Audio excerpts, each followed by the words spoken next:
Hi guys, my name is Gemma and I am the owner here at Design Dine. I work as a professional artist and I'm a qualified art and design teacher, and normally I'd be spending my weekends hosting Design Dine workshops to the public and guiding them to create their own artworks in person. As we're all still in lockdown and staying at home, I thought it would be great if we could provide you guys with some free, easy to follow online art lessons to make sure that you can still stay creative at home. So the lesson we're going to do today is Mandala Drawing. Firstly, because this is a very easy activity to follow, I've taught it to adults as well as children as young as 5 years old. So even if you're a complete beginner and you have never drawn before, that is fine. Anyone and everyone can follow along with this one. The second reason is that this is actually a very therapeutic and meditative form of art. So if you are feeling quite anxious or stressed with everything that's going on at the moment, this is a really nice activity to just distract yourself from everything and really focus your mind on being fully present in the process of drawing. And hopefully by the end, you'll be really happy with the beautiful new artwork that you have created.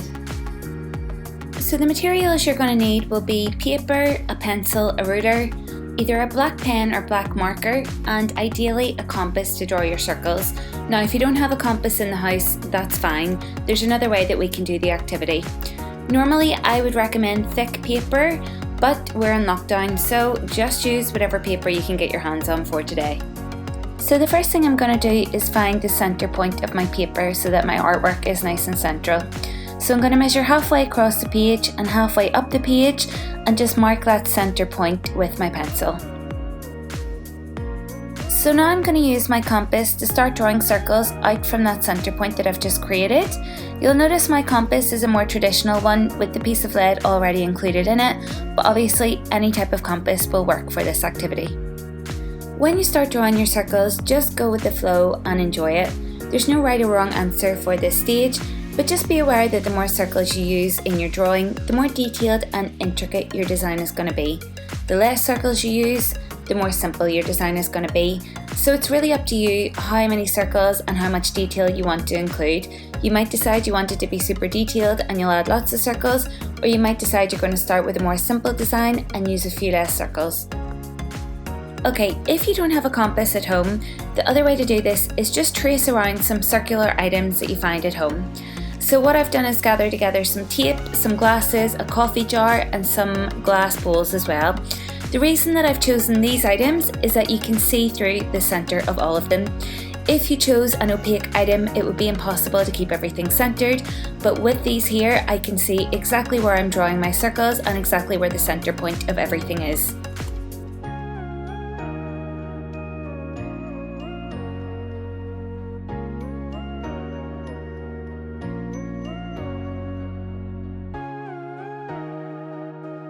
Okay, the next part is really important. We're going to divide our circle up into sections so that it makes it easy for our design to all fit in place and be nice and symmetrical. So what I want to do is divide my circles into 16 equal sections.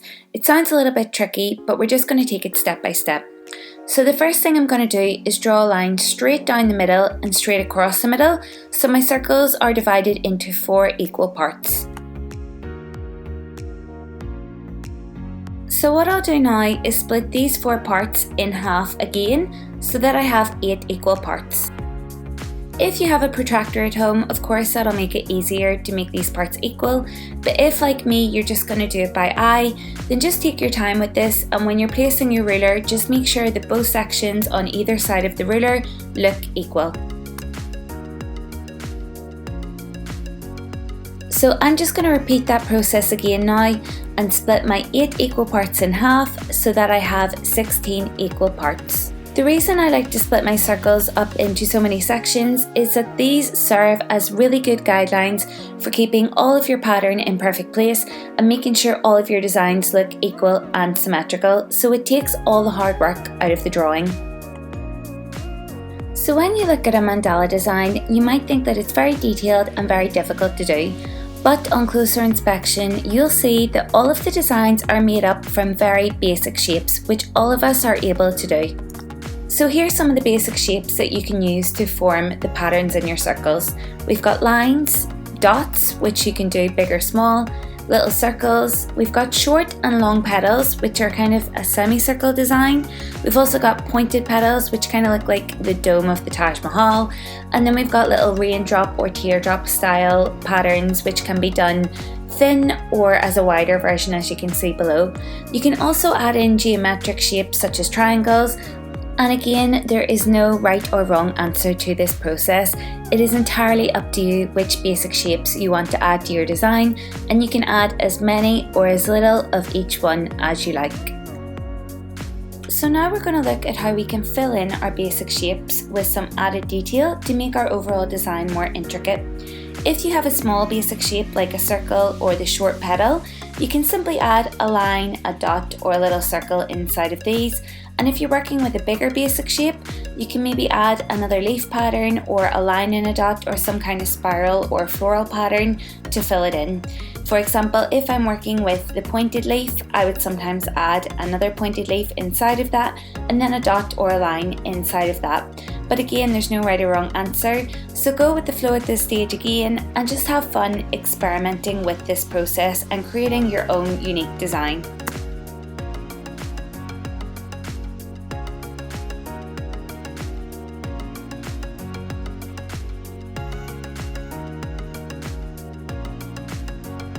And now I'm ready to start drawing my mandala design.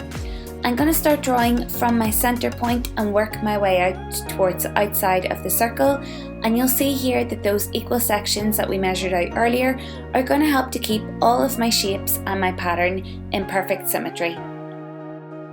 As you can see, I'm drawing out my design first in pencil.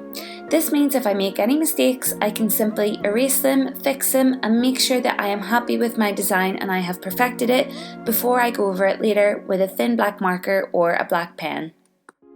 Make sure that your pencil is nice and sharp before you get started so you can keep all of your lines neat and precise. And don't worry guys, I'm not going to bore you by talking you through the whole process of my design.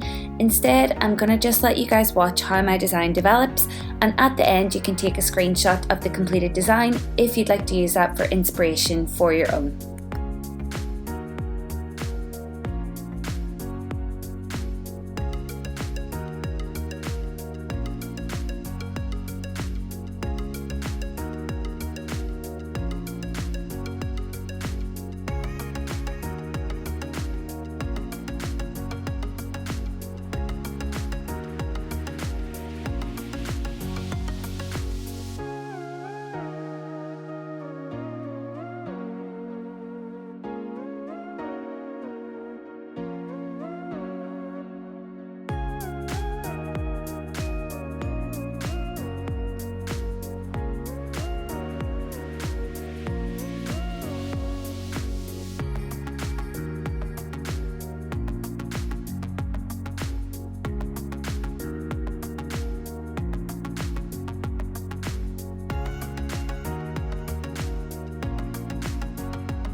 Okay guys, so here is my completed design in pencil, which I'm happy with. As you can see, I've went for something that's quite intricate, and now I'm going to go over it with my black pen. So the pen I'm going to use is just a standard black fine liner. I would recommend using a pen over a marker at this stage because a marker tip is obviously a lot thicker and you're not going to get the same precision in your drawing as you would with a pen or a pencil.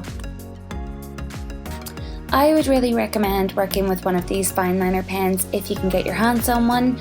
They're just a lot inkier than a biro and they just draw on paper a lot smoother, which is great for this kind of artwork. If you cannot get one of these, then that's fine. Just work with whatever you've got at home. And as you can see, your artwork will start really coming to life once you add those black lines over your drawing.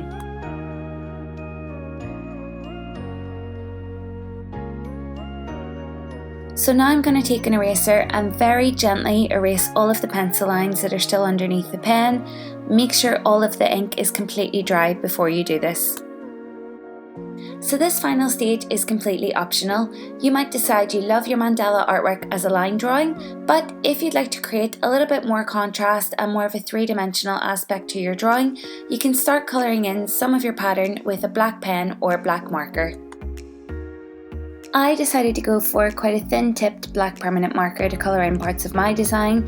This was simply to save myself a little bit of time, as the spaces that I'm colouring in are quite big and it would have taken a long time to do this with the pen.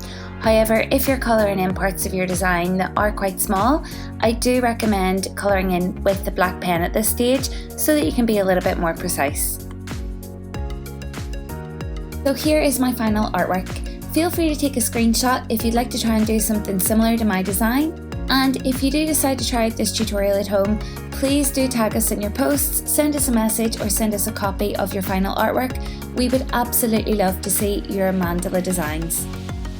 I hope that you have enjoyed this Design and Dine tutorial. This is our first online tutorial, so please do give us your comments and your feedback, and make sure that you're subscribed or following the Design and Dine pages to stay posted on our next one.